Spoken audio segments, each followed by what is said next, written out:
Hello, Zouk world. I've had a lot of really interesting conversations with people lately about understanding Zouk beats and or Zouk timing.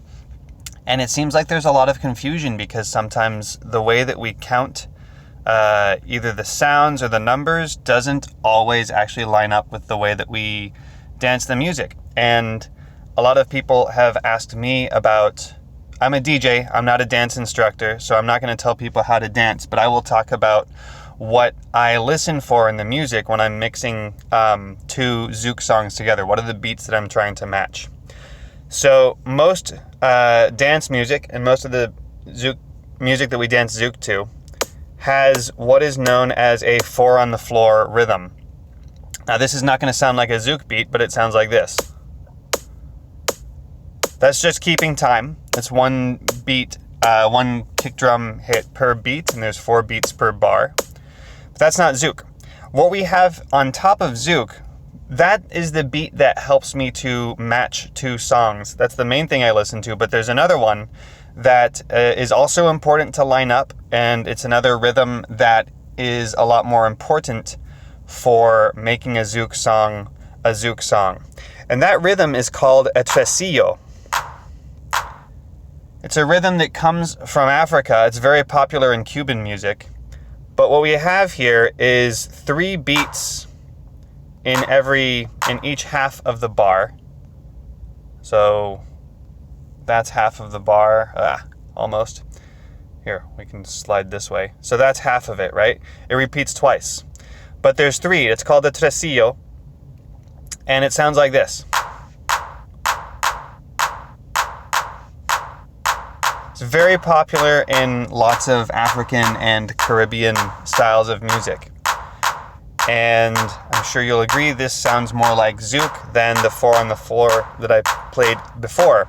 But if I put these on top of each other,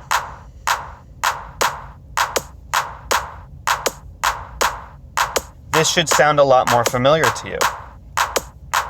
This is the rhythm that most Zouk songs have.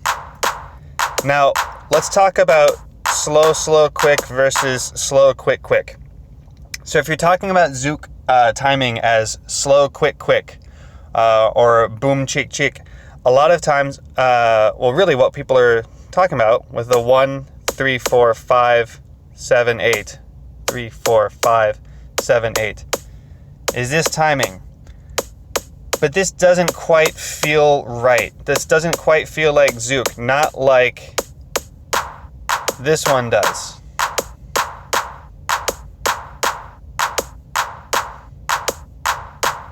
This should feel a lot more like home for you if you're a Zouk dancer. And so the difference here is if we just look at this tresillo rhythm, this is a slow, slow, quick, slow, slow, quick. And these beats don't quite line up on the 1, 3, 4. There's one that's coming a little bit before, and this one, right? So these are actually coming on 16th notes. When we're dividing the measure up into 16th notes, it's harder to count, and so we take shortcuts like 1, 3, 4, 5, 7, 8, which is not how we actually dance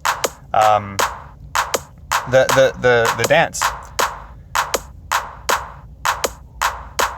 So we have this tresillo playing on these notes with the claps, and we've got this 4 on the floor playing with the kick drum. And because we've got these 2 rhythms stacked on top of each other, it makes a little bit of confusion when we're counting, but we can hear it and we can feel it when we dance. So I think there are better ways for us to teach the dance than by counting the time with numbers. Because you really need to slice the measure down to 16th notes, and that makes it hard to count. It's best just to listen to the music and dance the way that the music is telling you. But most of the music that we dance Zouk to is built around this tresillo rhythm, which is a slow, slow, quick. I hope this makes things a little easier to understand when you see the beats plotted out on a grid, and talk to your dance teacher if you've got any confusion about this. All right, I love you all. Zouk on.